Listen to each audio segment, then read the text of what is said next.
Maintenant, je vais vous montrer qu'est-ce qu'on peut faire comme protocole, un protocole simple qui est assez... J'adore ce protocole.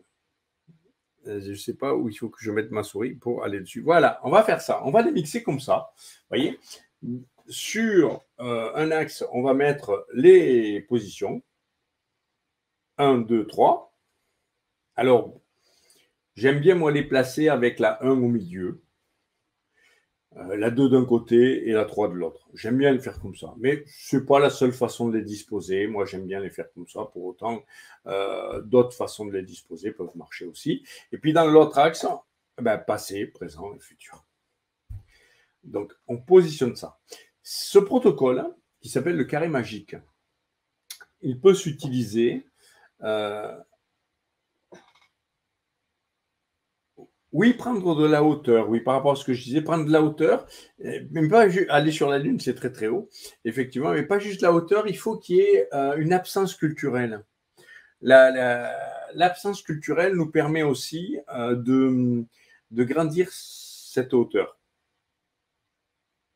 Puisque si on détache de l'enjeu culturel, on arrive à prendre une distance supplémentaire. Après, pour le jouer, quand on fait des protocoles, souvent on va faire monter les sujets sur des tables, ce qui est effectivement prendre de la hauteur s'ils ne tombent pas. Il faut faire attention. Des chaises ou des tables, c'est bien, ça décale. De suite, on a un point de vue visuel qui se décale par rapport à ce qu'on est en train de faire dans le protocole. Ça aide beaucoup. Ça, c'est une petite astuce pour essayer de déstabiliser le praticien quand il prend cette position. Il y a une déstabilisation d'angle de vue, c'est important.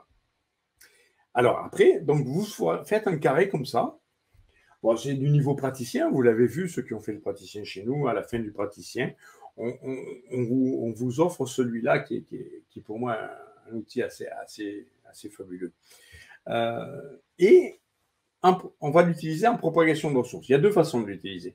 Soit on l'utilise en propagation de ressources pour booster les valeurs, pour booster la réussite de la personne, pour voir qu'elle constate son évolution aussi, dès qu'elle se sent bien dans quelque chose qui en était dans le passé. Et on va l'amener à revisiter son passé. On va la balader dans chaque case.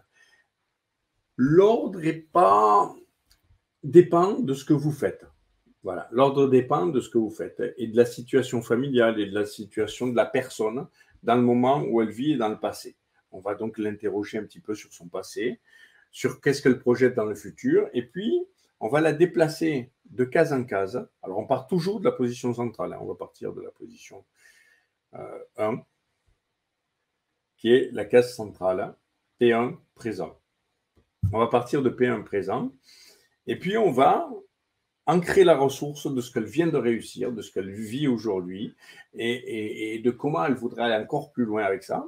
On l'ancre, on va ancrer la ressource. Et puis on va la déplacer dans chaque case, l'une après l'autre, pour lui faire vivre par rapport à son soi du passé. Alors, je vais essayer de vous mettre ça.